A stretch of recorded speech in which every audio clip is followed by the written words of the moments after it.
Early in the morning. What's going on, the people? It's your boy Cam Topical Juice, and I'm back with another episode of Love Island. Apologies. In fact, I take that back. I was going to apologise for not uploading a review yesterday, but in fact, I told you early in the season, if there's a dead episode, I ain't reviewing it. I ain't going to waste my time. I ain't going to waste your time. You know, your time's valuable. The most valuable asset that we have in this life ain't money, it's time. You know what I'm saying? I don't know how long this review's going to be. I hope it ain't too long, but there's a lot to talk about in this episode. I'm not gonna lie to you, it's a long episode, 80 minutes long, on a Friday night. I'm semi-waved. Doesn't matter, let's get straight into this video. Please press that subscribe button for me, it means the world to me. The like button really means the world to me as well. It helps push the channel to the wider algorithm, all of that. Merchandise, bell, all of that, we're good. Now, this is the first night where Ellie and Spencer are in the villa. Now, obviously, I didn't review yesterday's episode. Spencer is the most boring. Guys, I would love to watch paint dry above watching him speak. In fact, guys, watching paint dry is a wet dream compared to watching this guy talk. This guy is boring as fuck. Get off my screen, Spence. Get off my screen. You're boring, yeah? So anyway, it's the first night, Ellie and Spencer in the villa. I'm gonna skip through the stuff that we didn't really need to know because I'm not trying to make this episode too long. The first key moment was Ron and Lana speak. Now guys, Ron needs to go where? In the bin, yeah? Ron needs to go where? In the bin, yeah? Because boy, this guy, he embarrassed himself this episode. And I've seen, unfortunately for Ron, he's been going down a downward trajectory since the start of the season. Now, I like Ron to this day, but he is low-key trash. And Lana, yeah, as much as Lana's been getting on my tits recently, she was wholeheartedly right to feel the way she feels, especially when it came to Ron and his poor managing expectation skills. Because Ron shoots himself in the foot. In fact, I'm gonna give him donut of the day for this. Even though he brought it back, Ron must get donut of the day for the first time this season, because this clown goes and says, yeah, you know what? I'm not even feeling it. I'm gonna bin it off immediately from the jump. Straight up. Ellie, I'm not feeling it. I'm gonna bin her from the jump. And Lana, being the semi-switched on individual she is, she goes, listen, don't say that to me. Because if you say that to me and don't do it, what does that look like? Now, lads in the audience, lads that watch my videos, how many times have we been there? I mean, I say we. I'm not going to include myself into that because I like to manage expectation when it comes to women. But how many times, you know, maybe back in my old days, how many times have we been there where we say something that you're saying something because you believe they want to hear it? Don't do that. Lads in the audience, be real when it comes to women. Don't lie to them, just tell them straight. And I believe Lana was correct in feeling the way she feels. And that's why Ron, Snake Ron, must get donut of the day today, because he was just chatting so much wass. Like, do you know what I'm saying? He was just rubbish, so much rubbish. Zara and Spencer have a little conversation. I'm gonna skip through this because it wasn't much interesting.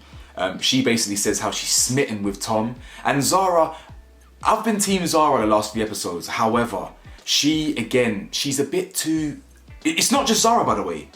Everyone in there seems to be entitled to 100% exclusivity. Zara, Liv, Lana, whoever you want, they want it all. Even Ellie, even the new girl Ellie, when she had the conversation with Ron, she said, you know, I don't really want you to be looking back at Lana. I want it to all be on me. What is with the entitlement of people in this season? They all expect 100% exclusivity. It's not right. So anyway, and Zara's included in that. Zara's behaviour, as much as everyone was onto Zara at the end, and that pissed me off, how everyone was, oh yeah, Zara this, or in the game. I'll talk about it towards the later the episode, but they were onto Zara and I didn't like that. Again, I can hold everyone accountable. While everyone was onto Zara and I don't like it, she needs to chill out with the kind of ownership of Tom and all these things. Like, relax. You know what I'm saying? It's not that, you know what I'm saying? It's not that deep. But within that conversation with Zara and Spencer, she basically wingmans Liv. She's like, she's basically wingman and Liv to ensure that she goes nowhere near Tom, basically. Now, Tom and Ellie speak, and at the start, it looked like he pulled her for a chat. It was like, you want to go for a chat? But I believe the way that scene started, I felt like she probably asked him for a chat, and then it kind of edited that part out because it seemed to it seemed too quick. It was like, oh yeah, do you want to come for a chat? Almost like the conversation had already started 10 seconds prior. Do you understand? But that's what it felt like. But I don't know though. So it looked like, if we're gonna just believe the camera angles, it looked like he asked her for the chat. But anyway, he basically says how they're not exclusive, and you know it's a red flag. Ellie says it's a red flag that it doesn't make him jealous. You know what? I'm gonna skip through this because it was just boring. He basically tells Ellie that him and Zara get on well, but he's 100% open to getting to know someone else. Again, he's not wrong for doing that. No one's wrong for doing that. Even I said this last season. Even if they were 6 weeks in, no one's necessarily wrong for doing that. Do you understand? Because 6 weeks in an island, when it's intense, it doesn't mean that you know someone and you're perfect for each other. Someone could easily come on week 7 and you're better. You're more suited. Do you understand? So I'm not against it. It's just, no, you know what? I'll just stand by that. I'm not against it. Now, Kai and Tanyel speak, and I'm skipping through that. He's talking about the moon, and you know, whatever. I'm just gonna skip past that. The hideaway then is then open, and Shaq and Tanya get the vote. Now, I'm even gonna skip through the later scene of them beating, and we're gonna talk about it right now.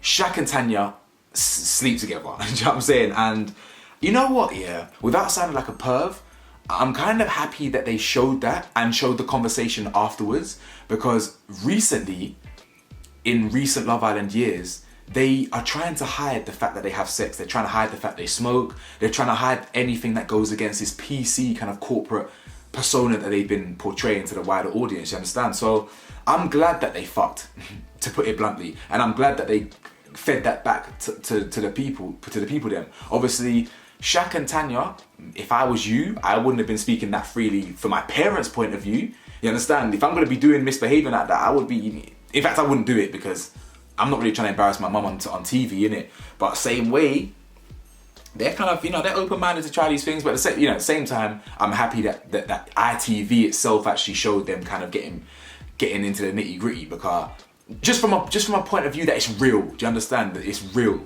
rather than them just trying to protect the audience that these things don't happen. Do you understand? Now, Ron and Ellie speak, and rather than closing Ellie off in this moment, this is why I gave him donut of the day, is because he basically says, look, she's not my girlfriend. I'm not closing myself off. I'm open to get to know you.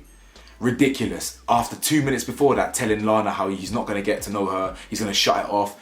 Don't lie unprovoked.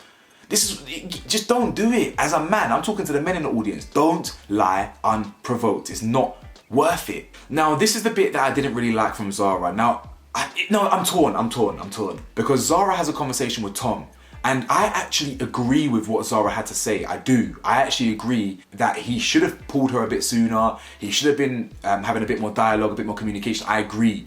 But what I don't agree with is how Zara approached it. She approached it like a petty, territorial, kind of childish little girl. And I believe she could have got her point across without doing it so childishly. At the end of the day, yeah, it is Love Island, and she knows what the game is. She knows what the game is. She was teaching the game to live. So she was educating Liv on the game. But now Tom is low-key trying to get to know Ellie, or not shutting her out, or whatever. She's getting a bit too territorial, and I don't really like it. Zara, you're better than that, I feel. Do you understand? I feel like if you believe in your source and you're as confident as you kind of portray, and you're as sassy and as saucy as whatever, just relax. You know what I'm saying? Don't show your cards like this. You're coming across as a bit too mad right now. Lana and Ron speak, and basically what happens is Ron feeds back to Lana what he says to Ellie, exposes himself for being a clown and not being honest and shutting her off. And Lana basically takes a step back. And as I said, Lana's been pissing me off the last few episodes, but I'm not gonna lie to you, I completely agree with Lana's decision. If anyone's gonna feel entitled to complete loyalty, it probably is her, innit? But at the same time, it is Love Island. But so Lana should get to know other people, Ron should get to know other people, but the point is, they clearly get on. They might not have the best spark or whatever Ellie tried to claim in their date, which we're gonna talk about actually, because Ron and Ellie's date was very awkward, and I could see exactly I could feel the tension between them in terms of the negative tension between them, and the proof in the pudding was when Ron fed back to the boys. We'll get to that. Point is, I don't blame Lana for taking a step back. I think it's normal for her to. She's felt jealous the whole time with Ron. He's now getting a taste of his own medicine essentially, and Lana's taking a step back. And he basically says to the boys, oh shit, I fucked it, blah, blah, blah, blah. The hideaway, they beat, we've explained that. Ron, now, okay, cool. Now, Ellie and Ron's date, you could feel the tension between them. And the tension arose from where she continued to say, I can't remember. But wait, why did I not write it down? But basically, Ron says that he's got strong feelings for Lana. And she's like, oh yeah, you know, I don't want to push you into making rash decisions. And then she says something else, and you could tell, you know, if you're emotionally intelligent, you could tell that Ron had his back up.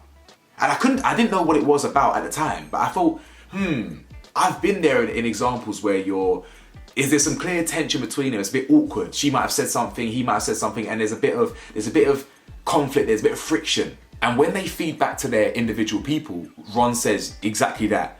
Yeah, the date was okay, but I actually got my back up. I felt a bit annoyed because she keeps making sly digs about me and Lana. If that's how he feels, that's how he feels. Because she did make a sly dig in yesterday's episode. She did say how you don't have a spark and this and this. So clearly he feels that she keeps making sly digs at them. Do you understand? And I don't know what the trigger was for their tension, but I could 100% detect the tension between them. Even with the cuts, even with the edits, even with the out of context facial expressions, I could tell there was some real energy there that wasn't. I've just been there before. But then when he was feeding back, he kept talking about how she's too forward for him.